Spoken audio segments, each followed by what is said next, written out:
Deuteronomio chapter 1 verse 1 up to 46. Ito ang mga salita na sinalita ni Moises sa buong Israel sa dako roon ng Jordan sa ilang, sa Araba, nakatapat ng Sok sa pagitan ng Paran at ng Topel, at ng Laban, at ng Hazeroth, at ng Disahab. 11 araw na lakbayin mula sa Horib, kung dadaan ng bundok ng Ser, hanggang sa Kids Barnea. At nangyari ng ika-40 taon, ng ika-11 buwan, ng unang araw ng buwan, na nagsalita si Moises sa mga anak ni Israel tungkol sa lahat na ibinigay sa kanyang utos ng Panginoon sa kanila. Pagkatapos ng kanyang masaktan si Sihon na hari ng mga Amorhiyo na tumatahan sa Hesbon, at si Og na hari sa Basan na tumatahan sa Astarot sa Idri. Sa dako roon ng Hordan, sa lupain ng Moab, pinasimula ni Moises na ipinahayag ang kautosang ito na sinasabi, ang Panginoon nating Diyos ay nagsalita sa atin sa Horib na nagsasabi, kayo'y nakatahan ng malaon sa bundok na ito. Pumihit kayo at kayo'y maglakbay at kayo'y pumaroon sa lupaing maburol ng mga Amorhiyo at sa lahat ng mga dakong malapit sa Araba, sa lupaing maburol at sa mababang lupain at sa timugan at sa baybayin ng dagat, sa lupain ng mga Kananiyo at sa Libano, hanggang sa malaking ilog na ilog Euphrates. Narito, aking inilagay ang lupain sa harap ninyo.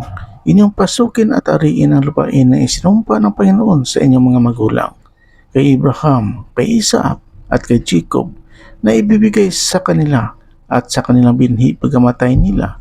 At ako'y nagsalita sa inyo ng panahong yaon na sinasabi, hindi ko madadalang mag-isa kayo. Pinarami kayo ng Panginoon, ninyong Diyos, at narito, kayo sa araw na ito ay gaya ng mga bituin sa langit sa karamihan. Kayo'y naway dagdagan ng Panginoon, ng Diyos ng inyong mga magulang, nang makalibo pa sa dami ninyo ngayon, at kayo'y naway pagpapalain, na gaya ng ipinangako niya sa inyo. Paanong madadala kong mag-isa ang inyong ligalig at ang inyong pasan at ang inyong pagkakaalitan? Kumuha kayo sa inyo ng mga lalaking pantas at nagkakaalam at kilala ayon sa inyong mga lipi, at sila'y aking gagawing pangulo sa inyo. At kayo sumagot sa akin at nagsabi, ang bagay na iyong sinalita ay mabuting gawin namin.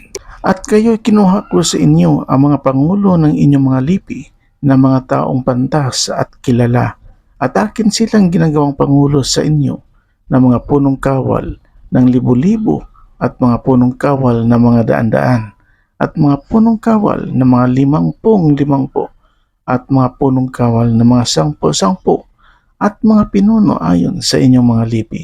At aking ipinagbilinan ang inyong mga hukom ng panahong yaon na sinasabi, inyong dinggin ang mga usap ng inyong mga kapatid at inyong hatulan ng matuwid ang tao at ang kanyang kapatid at ang taga-ibang lupa na kasama niya. Huwag kayong magtatanggi ng tao sa hatulan, inyong didinggin ang maliliit na gaya ng malaki. Huwag kayong matatakot sa muka ng tao sapagkat ang katulan ay sa Diyos, at ang usap na napakahirap sa inyo ay inyong dadalhin sa akin at aking didinggin, at aking inuutos sa inyo ng panahong yaon ang lahat ng mga bagay na inyong dapat gagawin. At tayo ay naglakbay mula sa Horib at ating tinahakya ang buong malawak at kakilabot na ilang na inyong nakita sa daang patungo sa lupaing maburol ng mga Amorhiyo na gaya ng inuutos ng Panginoon nating Diyos sa atin. At tayo dumating sa Kids Barnea. At aking sinabi sa inyo, inyong narating ang lupaing maburol ng mga Amorhiyo na ibinibigay sa atin ng Panginoong nating Diyos. Narito, inilagay ng Panginoon ninyong Diyos ang lupain sa harap mo. Sampahin mo, ariin mo na gaya ng sinalita sa iyo ng Panginoon ng Diyos ng inyong mga magulang.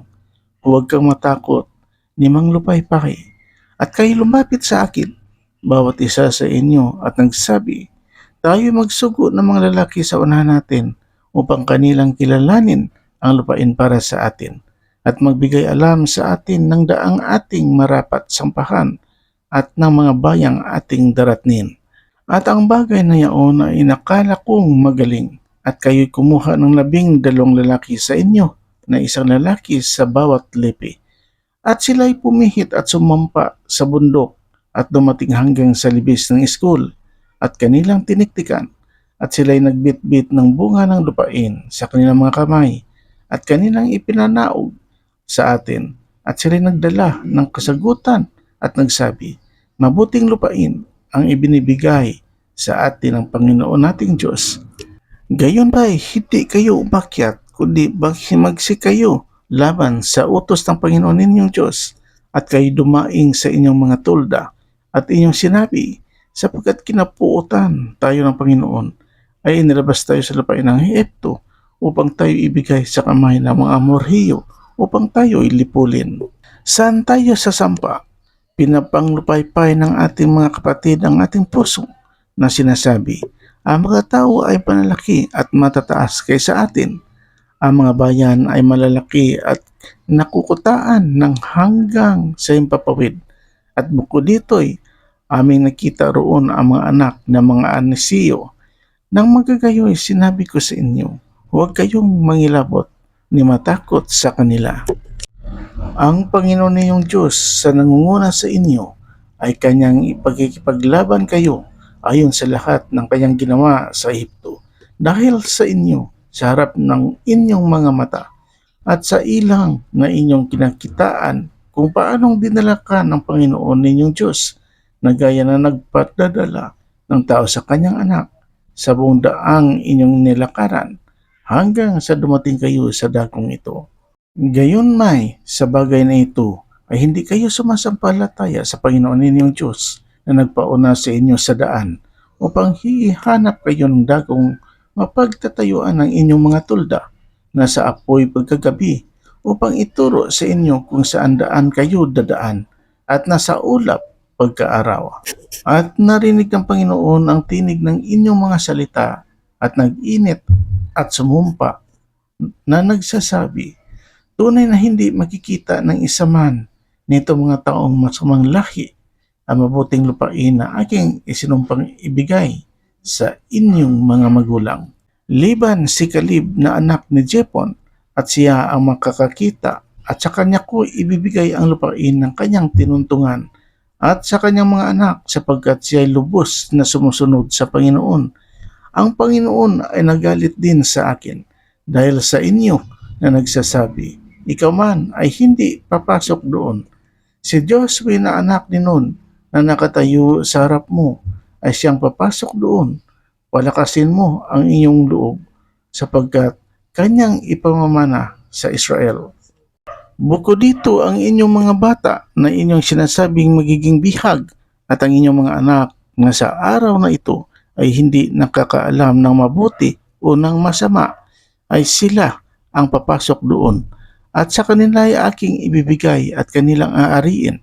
Ngunit tungkol sa inyo ay bumalik kayo at maglakbay kayo sa ilang sa daang patungo sa dagat na mapula. Nang magkagayo'y sumagot kayo at sinabi ninyo sa akin, kami ay nagkasala laban sa Panginoon. Kami ay sasampa at lalaban ayon sa buong inuutos sa amin ng Panginoon naming Diyos at nagsisipagsakbat bawat isa sa inyo ng kanya-kanyang sandata na pangdigma at kayo'y nagmadaling sumampa sa bundok.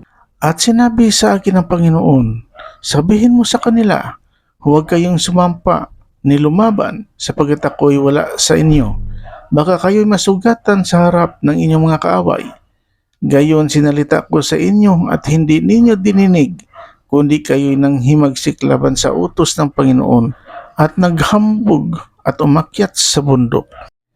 At ang mga Amorhiyo na tumatahan sa bundok na yaon ay nagsilabas na laban sa inyo at kayo hinabol na gaya ng ginagawa ng mga pukyutan at kayo tinalo sa Sir hanggang sa Horma.